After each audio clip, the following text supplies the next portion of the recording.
कैसे हैं आप लोग? उम्मीद करते हैं कि आप लोग अच्छे होंगे, स्वस्थ होंगे। जैसे कि आपको पता है कि वेलोसिटी क्लासेस पे जो है लुसेंट सीरीज चल रहा है और ये लेक्चर नंबर 5 है। अगर आप लोग 1 से लेकर 4 तक लेक्चर नहीं देखे हैं तो जाकर देख लीजिएगा, काफी एक्सप्लेन किए हैं। ओके, आज का टॉपिक है मौर्य वंश। ओके, जैसे कि आपको पता है कि मगध पे 7 राजवंश शासन किया था। एक ट्रिक भी बताए थे आप लोग को। ये ट्रिक क्या था? हसीन मशुकसा, हो से हर्यक वंश, सी से सुनाग वंश, नो से नंद वंश, उसके बाद फिर मौर्य वंश, फिर शुंग वंश, फिर कन्नब वंश, सातवाहन वंश। ठीक है, ओके देन यहाँ तक कोई दिक्कत नहीं। आज हम पढ़ने वाले मौर्य वंश के बारे में और इसको अच्छे से समझने का प्रयास करिएगा। ओके, देखिए मौर्य वंश।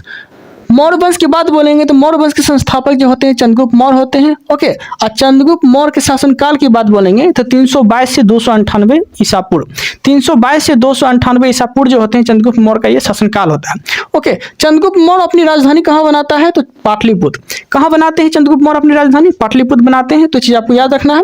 ओके, चंद्रगुप्त मौर्य का नाम का जो उल्लेख मिला है, चंद्रगुप्त मौर्य के नाम का जो उल्लेख मिला है वो ब्रिसल से मिला है। कहाँ से मिला है? ब्रिसल से मिला है, जिसका अर्थ होता है निम्न कुल, क्योंकि चंद्रगुप्त जो है निम्न कुल से आते थे। ओके, याद रखिएगा।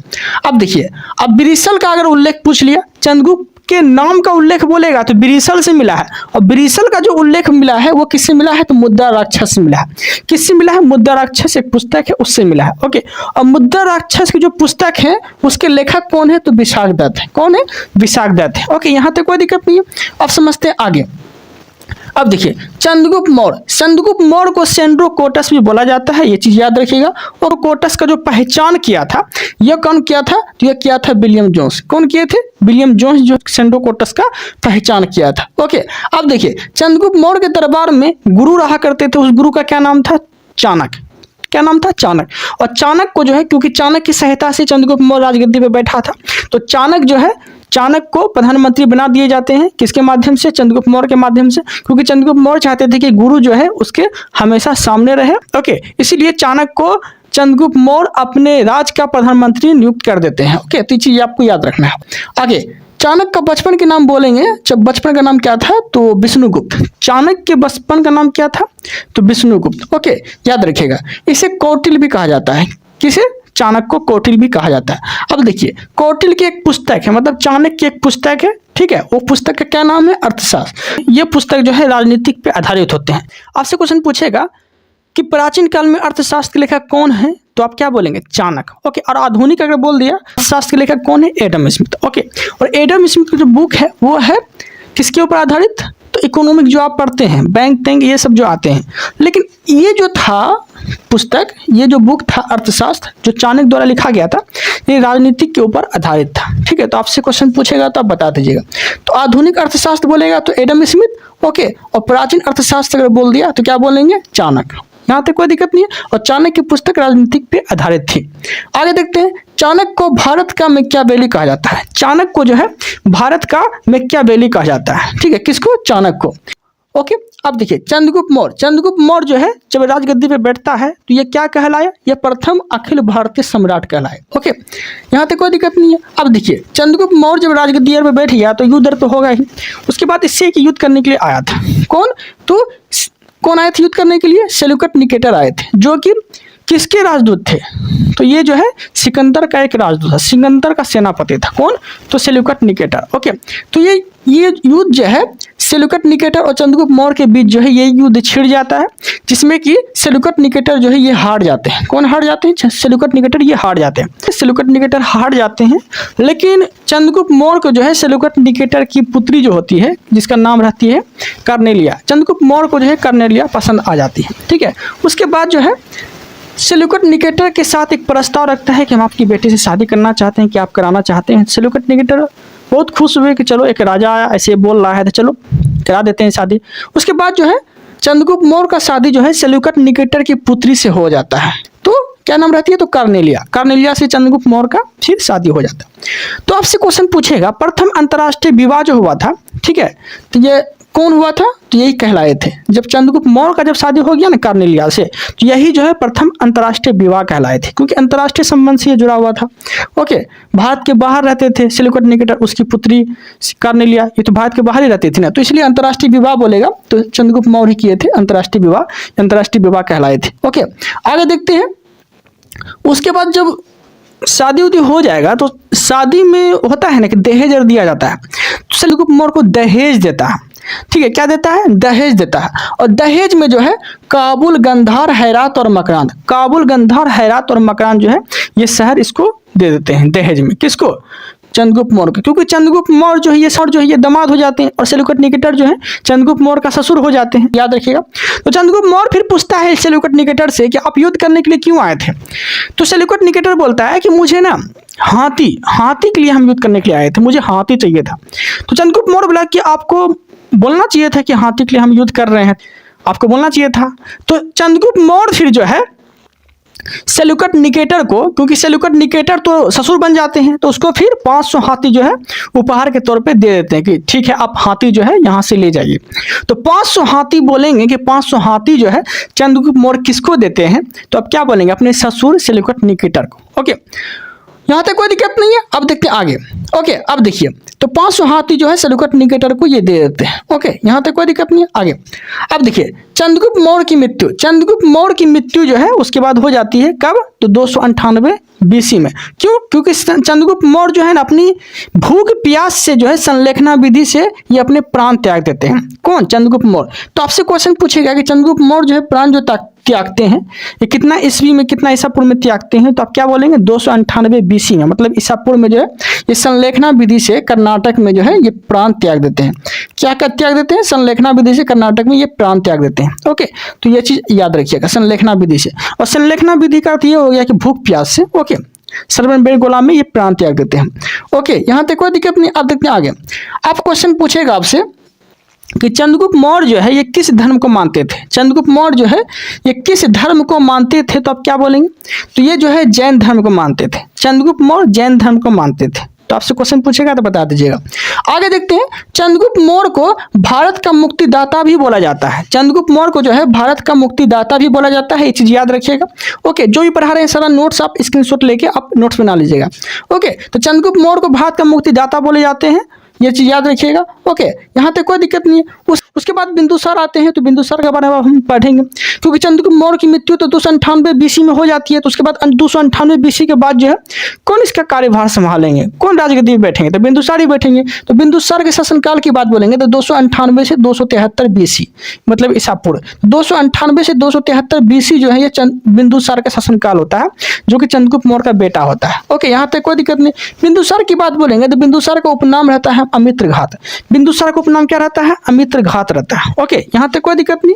तो बिंदुसार का उपनाम अमित्रघात। अमित्रघात का अर्थ क्या होता है, तो वह होता है शत्रु का विनाश, मतलब शत्रु का नाश करने वाला, शत्रु का विनाश करने वाला, ये अमित्रघात का अर्थ होता है। ओके, यहाँ तक कोई दिक्कत नहीं है। अब देखते हैं आगे। बिंदुसार, देखिए बिंदुसार जो थे ये जैन ग्रंथ सीसन कहलाए, मतलब कि बिंदुसार को जैन ग्रंथ में क्या कहलाए, मतलब बिंदुसार को जैन ग्रंथ में क्या कहा जाता था, तो वो सीसेन कहा जाता था, सिंह सेन। जैन ग्रंथ में बिंदुसार को सिंह सेन कहा गया। ओके, यहाँ तक कोई दिक्कत नहीं। अब वायु पुराण में जो है बिंदुसार को क्या कहा गया, तो वारिसार। क्या कहा गया, वारिसार कहा गया वायु पुराण में। ओके, वारिसार बोलिए या फिर भद्रसार बोलिए, ठीक है। तो ये वायु पुराण में बिंदुसार को बोला गया। ओके, यहाँ तक कोई दिक्कत नहीं है। और जैन ग्रंथ में सीसेन बोला गया बिंदुसार को। ओके, अच्छे से नोट्स करिएगा। ओके, और मेरा एक पेड कोर्स भी है जो कि पर्सनल क्विज कराते हैं हम, जो कि लुसेंट सीरीज चल रहा है। 4 टॉपिक जो यहाँ पर आते हैं, तो यहाँ आपको याद करना पड़ेगा। और वहाँ जब 51 रुपया फी देके फॉर्म और फिल कर देंगे, ठीक है, जब मेरे से आप ज्वाइन कर लेंगे तो वहाँ पे आपको याद करा दिया जाएगा। तो वहाँ पे याद करा दिया जाएगा, यहाँ पे आपको याद करना पड़ेगा। बस फर्क इतना ही है, 51 रुपया जो फी ले रहे हैं वो क्विज के माध्यम से हम स्टूडेंट को याद करा देते हैं, बस इतना ही फर्क है। बाकी जो 108 टॉपिक हम यहाँ कराएंगे वो 108 टॉपिक जो है वो हम पेड कोर्स में ही करा रहे हैं। ओके, तो आपको जैसे सुविधा लगे, आपको लग रहा है कि यहाँ जो पढ़ते हैं वो हम मुझे याद हो जाता है, तो आप जो है अच्छे से यहाँ पढ़िए, कोई दिक्कत नहीं है, कोई ज्वाइन करने की बात नहीं है पेड कोर्स में। ओके, क्विज के माध्यम से। अब देखते हैं आगे। तो बिंदुसार को जैन ग्रंथ में सीसन बोला गया है, वायु पुराण में वारिसार बोला गया, वारिसार या भद्रसार। ओके, आगे देखते हैं। बिंदुसार के पिता के नाम रहते हैं चंद्रगुप्त मौर्य। बिंदुसार के पिता का नाम चंद्रगुप्त मौर्य रहते हैं। और इसकी जो माता रहती है, इसकी माता का नाम रहती है दुर्धरा। क्या रहती है, दुर्धरा। क्योंकि पहले के जमाना में जो है राजा जो है बहुत सारे शादियां करते थे। ओके, बहुत सारे मतलब जो है पत्नी उतनी रखते थे। ओके, तो दुर्धरा से इसका जन्म हुआ था, किसका, चंद्रगुप्त मौर्य का। यहाँ तक कोई दिक्कत नहीं है। और पिता बोलेंगे तो चंद्रगुप्त मौर्य थे। ओके, बिंदुसार का जन्म हुआ था दुर्धरा से, ठीक है, पिता का नाम चंद्रगुप्त मौर्य था। आगे देखते हैं धर्म। देखिए बिंदुसार जो थे ये आजीवक धर्म को मानते थे। किसे मानते थे? आजीवक संप्रदाय को मानते थे। ओके, ना बौद्ध को माने ना जैन को माने, बल्कि ये आजीवक संप्रदाय को माने। और आजीवक संप्रदाय का अगर संस्थापक बोल दिया आपसे तो मौखलीपुत्र तीस, ठीक है, मौखलीपुत्र तीस जो है आजीवक संप्रदाय के संस्थापक माने जाते हैं। ओके, यहाँ तक कोई दिक्कत नहीं है। तो आपसे क्वेश्चन पूछेगा कि बिंदुसार जो है किस धर्म को मानते थे? तो आजीवक संप्रदाय को मानते थे। आगे देखते हैं, इसके दरबार में एक तारानाथ एक कवि रहते थे, ठीक है, तारानाथ एक कवि रहते थे, याद रखिएगा। ओके, किसके दरबार में? तो बिंदुसार के दरबार में तारानाथ एक कवि रहते थे। ओके, और तारानाथ जो है, तारानाथ कवि बोला है बिंदुसार के बारे में, वह 16 राज्यों का विजेता बताया। किसे? बिंदुसार को बताया। कौन रहते थे? तारानाथ, ठीक है। तारानाथ की एक बुक भी है, 2 बुक भी है, वो भी देख लेते हैं, ठीक है। तो तारानाथ का अगर बुक बोल दिया, तिब्बती लेखक थे ये तारानाथ, ठीक है। इसके बुक भी है, तो एक बुक लिखे थे कयंगुर और तयंगुर, कयंगुर और तयंगुर। तो आपसे क्वेश्चन पूछेगा कि कयंगुर और तयंगुर जो है किसके बुक है? तो तारानाथ की बुक है, जो कि तिब्बती लेखक थे। ओके, और किसके दरबार में रहते थे? तो वो बिंदुसार के दरबार में रहते थे, जो कि बिंदुसार को 16 राज्यों का विजेता बताया। ओके, यहाँ तक कोई दिक्कत नहीं। आगे देखते हैं। बिंदुसार के समय जो है, बिंदुसार के समय जो है तक्षशिला विद्रोह हुआ, मतलब तक्षशिला में विद्रोह हो गया। ओके, बिंदुसार के समय तक्षशिला में विद्रोह हुआ। अब विद्रोह को दबाने के लिए अपने बेटा को भेजा। ओके, कहाँ भेजा? तक्षशिला भेजा। और वो बेटा का नाम क्या था? सुसीम और अशोक को कहाँ भेजा? तक्षशिला भेजा। तो ये चीज भूलिएगा नहीं। ओके, विद्रोह को दबाने के लिए, और विद्रोह को दबा भी दिया जाता है। ओके, यहाँ तक कोई दिक्कत नहीं। अब देखते हैं बिंदुसार की जो है एक मित्रता हुई थी। किससे? तो मित्रता जो हुई थी ये सीरिया नरेश से हुई थी। किससे हुई थी? सीरिया नरेश से हुई थी। और सीरिया नरेश का नाम क्या था? तो वह था अंत्योकस। अंत्योकस से जो है इसका मित्रता हो जाता है बिंदुसार का। अंत्योकस प्रथम से जो है ये रिक्वेस्ट करता है कि मुझे ड्राई फ्रूट भेजिए, मदिरा भेजिए, ओके, और दार्शनिक भेजिए, ठीक है। तो बिंदुसार के दरबार में एक दार्शनिक आते हैं, डायमेकस। दार्शनिक का क्या नाम रहता है? डायमेकस, जो कि अंत्योकस का राजदूत था, उसका संदेशार लेके आया था, ठीक है। अब जो हम देखने वाले हैं वो देखने वाले हैं अशोक के बारे में। ओके, बीसी पीछे की ओर चलता है। तो 273 से 232 तक जो शासनकाल रहेंगे किसके रहेंगे? तो वो अशोक के रहेंगे। तो अशोक के बारे में पढ़ते हैं। अशोक की माता का नाम बोलेंगे आपसे, तो उसकी माता जो रहती है शुभदांगरी। अशोक की माता का नाम शुभदांगरी। ओके, अशोक की पत्नी, अशोक की जो पत्नी पहली पत्नी थी, वो पत्नी के नाम क्या थी? तो पत्नी के नाम थी देवी। पत्नी का नाम क्या थी? देवी, ठीक है। और देवी की जो है एक पुत्री और एक पुत्र रहते हैं। देवी की एक पुत्री और पुत्र रहते हैं, ओके, जो कि अशोक की पहली पत्नी रहती है। ओके, और एक पुत्र का क्या नाम रहता है? तो महेंद्र। और एक पुत्री के नाम क्या रहती है? तो संघमित्रा। तो पुत्र और पुत्री को जो है बौद्ध धर्म की प्रचार के लिए जो है ये इसको श्रीलंका भेज देता है। बौद्ध धर्म के प्रचार के लिए किसको भेज देता है? श्रीलंका। तो संघमित्रा और किसको भेज देता है? संघमित्रा और महेंद्र को जो है बौद्ध धर्म के प्रचार के लिए कहाँ भेज देता है? तो भेज देता है श्रीलंका। तो आपसे क्वेश्चन पूछेगा यही कि अशोक की पहली पत्नी का नाम क्या थी? तो देवी थे। और देवी के पुत्र और पुत्री दोनों थे। पुत्र का नाम था महेंद्र और पुत्री का नाम था संघमित्रा। ओके, यहाँ तक कोई दिक्कत नहीं। उम्मीद है कि आप लोग को अच्छे समझ में आ गया होगा। अब देखते हैं अशोक का राज्याभिषेक। अशोक का जो राज्याभिषेक हुआ था ये 269 बीसी में हुआ था। बीसी मतलब ईसा पूर्व। 269 बीसी में होता है अशोक का राज्याभिषेक। ओके, और अशोक के राज्याभिषेक के 8वें वर्ष कलिंग नरेश खारवेल से जो है एक युद्ध छिड़ जाता है। ओके, कब? 261 बीसी में। तो आपसे क्वेश्चन पूछेगा कलिंग युद्ध जो हुआ था ये 261 बीसी में हुआ था, याद रखिएगा। ओके, जो कि अशोक के 269 में जो राज्याभिषेक हुआ था, राज्याभिषेक के 8वें वर्ष जो है ये युद्ध हो जाते हैं, कलिंग युद्ध। ओके, यहाँ तक कोई दिक्कत नहीं। आगे देखते हैं। अब देखिए युद्ध हो जाते हैं, तो युद्ध में क्या होते हैं? अशोक और कलिंग नरेश खारवेल के बीच ये युद्ध होते हैं। ओके, जिसमें कि इस युद्ध में जो है बहुत सारे सैनिक मारे जाते हैं, ठीक है। बहुत सारे प्रजा उर्जा जो भी होते हैं वो मारे जाते हैं, ठीक है। बहुत सारा अंधाधुन एकदम रक्त एकदम पूरा एकदम बिखरा रहता है। किसी का हाथ कटा है, किसी का पैर कटा है, ठीक है। जब ये देखा ना अशोक, तो इसका हृदय परिवर्तन हो गया और ये बोला कि अब हम मारधाम नहीं करेंगे, बहुत बड़ा गलती हो गया हमसे। हृदय परिवर्तन जो होता है ये कलिंग युद्ध के वजह से ही होता है। कलिंग युद्ध की वजह से किसका हृदय परिवर्तन होता है? तो अशोक का ही होता है। ओके, तो यहाँ तक कोई दिक्कत नहीं है। तो बहुत सारे जो है सैनिक मारे जाते हैं, जिसकी वजह से अशोक का परिवर्तन हो जाता है हृदय। ओके, उसके बाद अशोक बोलते हैं कि अब हम मार धाड़ नहीं करेंगे, अब हम शस्त्र त्याग रहे हैं। तो आपसे क्वेश्चन पूछेगा कि अशोक जो है किस युद्ध के कारण शस्त्र को त्याग दिए थे, शस्त्र चलाना छोड़ दिए थे? तो कलिंग युद्ध के कारण, जो कि राज्याभिषेक के 8वें वर्ष 261 BC में हुआ था। ओके, यहाँ तक कोई दिक्कत नहीं है। अब देखते हैं आगे, अब क्या देखने वाले, आगे देखने वाले। देखिए अशोक जो है बौद्ध धर्म को अपना लिया था। अशोक जो है ये बौद्ध धर्म को फिर अपना लिया, ठीक है। तो अशोक के 13वें अभिलेख में ये सारी बातें जो है, जो अशोक अच्छा काम करने लगे, ये सारी बातें जो है ये अशोक के 13वें अभिलेख में यह चर्चा है। अभिलेख बोलिए या शिलालेख बोलिए, कोई बात नहीं है, दोनों एक ही है। आगे अब देखते हैं शिलालेख का जनक। शिलालेख के जनक की बात बोलेंगे तो शिलालेख का जनक जो ही अशोक को ही बोले जाते हैं, याद रखिएगा। लिपि जो थी ये 4 प्रकार की लिपि थी, कौन कौन? ब्राह्मणी, ग्रीक, अरमाइक, खरोष्टी। ब्राह्मणी, ग्रीक, अरमाइक, खरोष्टी जो है ये 4 प्रकार की लिपि थी, याद रखिएगा। ओके, अब देखिए ब्राह्मणी की बात बोलेंगे, ठीक है। ब्राह्मणी की बात बोलेंगे तो ब्राह्मणी जो ये भारत में खोजा गया था, ठीक है।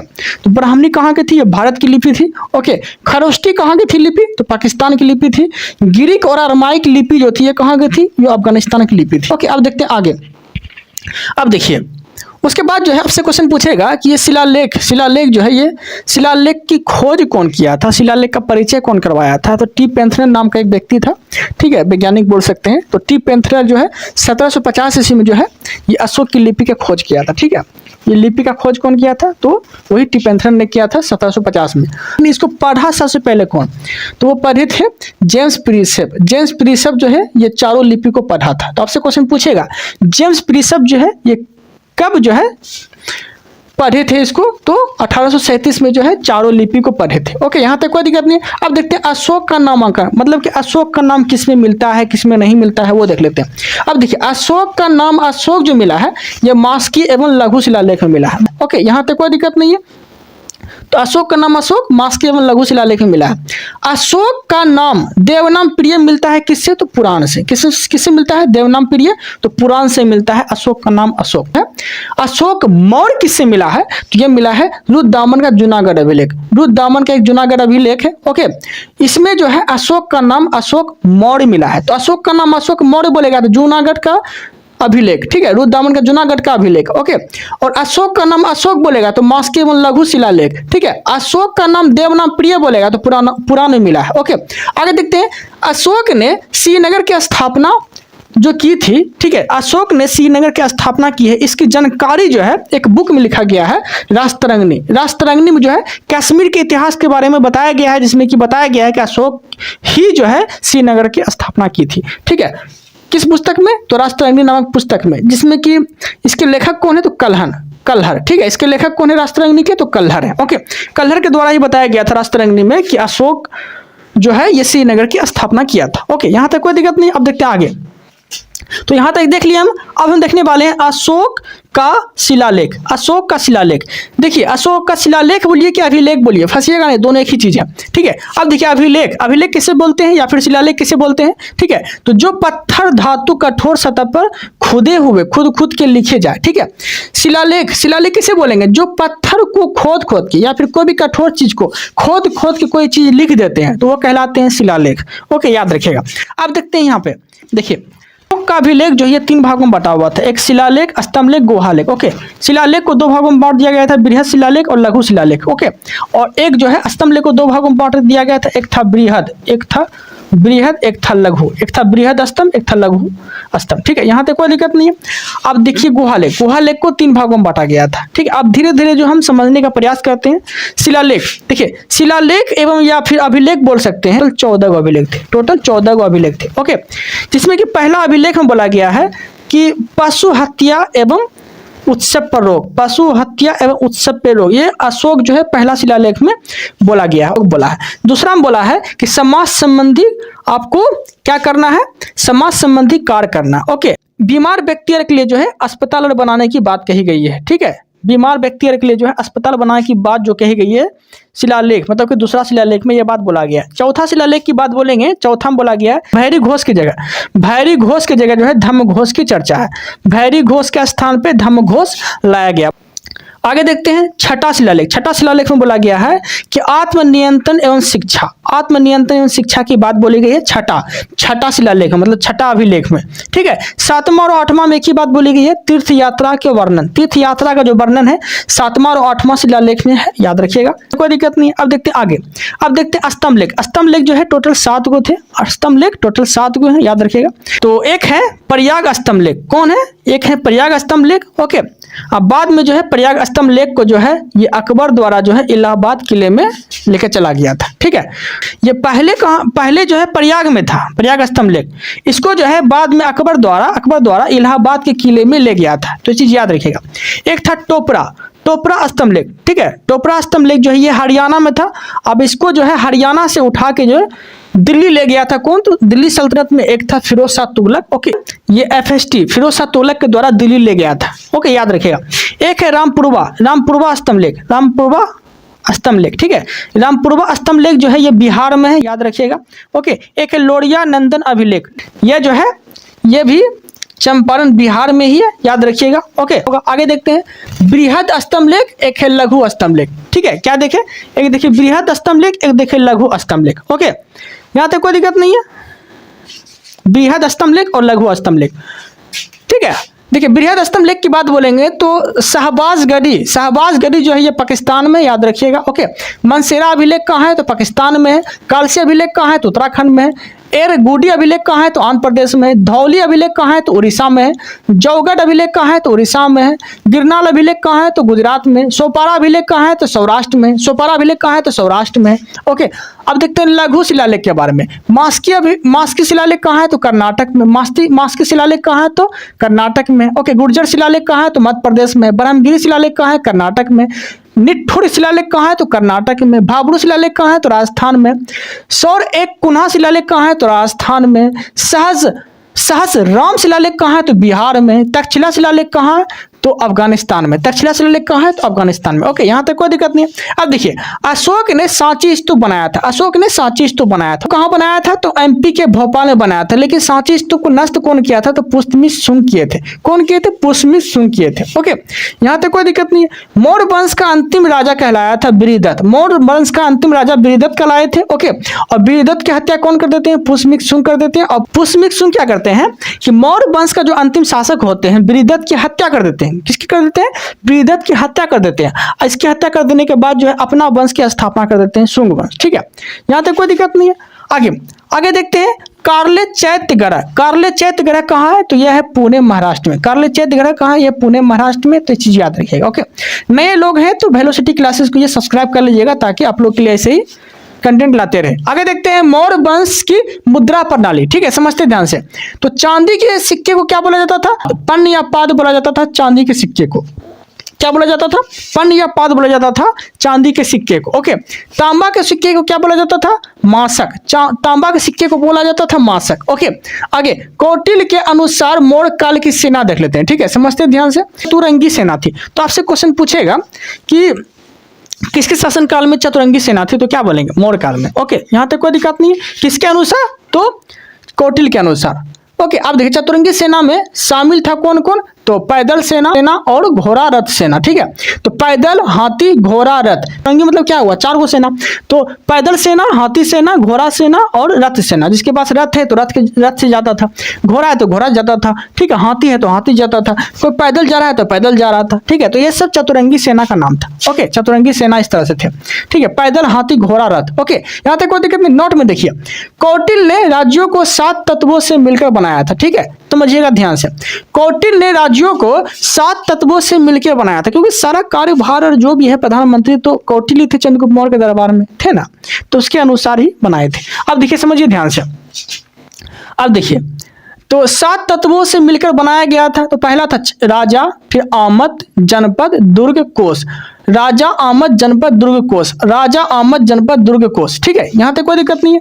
दंडमित, ठीक है, दंडमित, यहाँ तक कोई दिक्कत नहीं है। इसी को बोला जाता है सप्तांग सिद्धांत, ठीक है। तो सप्तांग सिद्धांत बोलेगा कि किसके समय था सप्तांग सिद्धांत, तो क्या बोलेंगे, मौर्य काल के समय था सप्तांग सिद्धांत, जिसमें कौन कौन आते थे, राजा, आमद, जनपद, दुर्ग, कोष। राजा, आमद, जनपद, दुर्ग, कोष, ठीक है। दंडमित, ये सब सप्तांग में के अंतर्गत आते थे, ओके।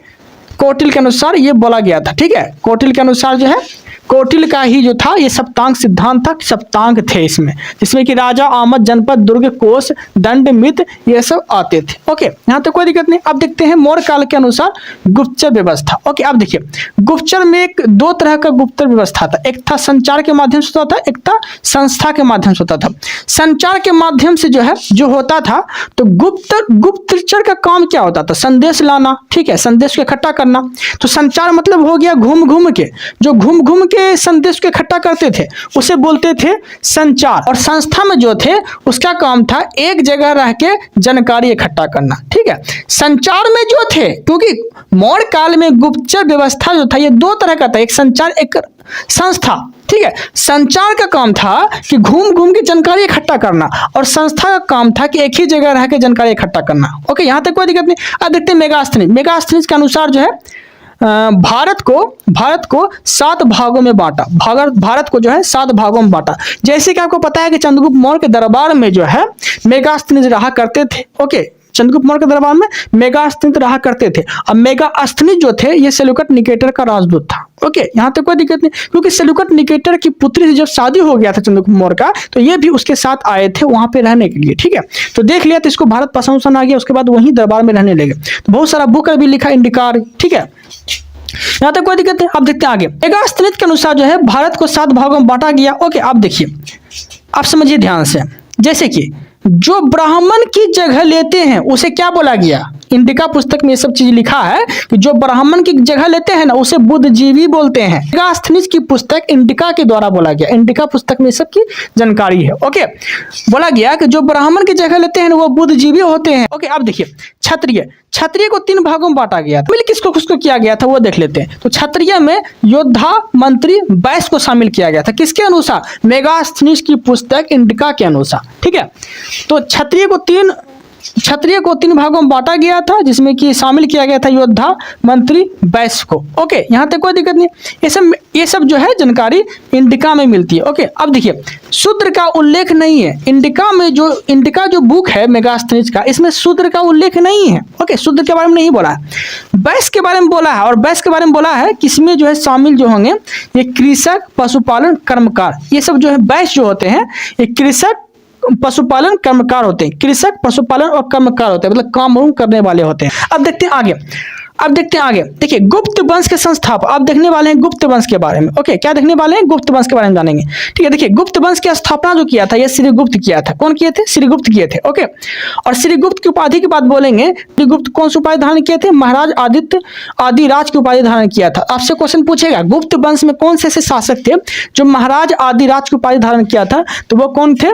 तो वो थे श्रीगुप्त। ओके, यहाँ तक कोई दिक्कत नहीं है। अब देखिए गुप्त वंश के संस्थापक की बात बोलेंगे तो आपको बोल ही दिए कि श्रीगुप्त थे। इसके शासनकाल कब से कब रहा था? तो 240 से 280 तक, 240 से 280 तक जो है इसका शासनकाल रहा था। ओके, यहाँ तक कोई दिक्कत नहीं। अब देखते हैं आगे। अब देखिए गुप्त वंश की राजकीय भाषा क्या थी? तो संस्कृत थी। गुप्त वंश की राजकीय भाषा क्या थी? संस्कृत थी। ओके, उसके बाद श्रीगुप्त जो है गुप्त वंश के संस्थापक होते हैं। उसके बाद अगला शासक जो आते हैं वो घटोत्कच आते हैं। ठीक है, तो घटोत्कच से उतना कुछ खास क्वेश्चन गिरता नहीं है। आगे देखते हैं चंद्रगुप्त प्रथम जो होते हैं ये गुप्त वंश का वास्तविक शासक कहलाता है। कौन? तो चंद्रगुप्त प्रथम। गुप्त वंश का वास्तविक शासक बोलेगा तो चंद्रगुप्त प्रथम कहलाता। ओके, कल के वीडियो में हम लोग जानेंगे गुप्त वंश के बारे में बहुत ही अच्छे तरीका से। ओके, इस वीडियो में इतना ही रखते हैं। अगर आप लोग नए हैं तो चैनल को सब्सक्राइब कर लीजिएगा ताकि आप लोग के लिए ऐसे ही बेहतर करते रहे। ओके, अगर आप लोग मेरे पेड कोर्स में जुड़ना चाहते हैं तो 51 रुपये फी देके आप ज्वाइन कर सकते हैं। इस वीडियो के डिस्क्रिप्शन में एक फॉर्म मिलेगा, उस पर क्लिक करके आप हमसे जुड़ सकते हैं, जिसमें कि जो भी करा रहे हैं उसमें सारा क्विज के माध्यम से करा रहे हैं और लुसेंट को पूरी तरह से कवर करा दिया जाएगा। ओके, मेरे द्वारा। ओके देन इस वीडियो में इतना ही रखते हैं। Thank you, thanks for watching.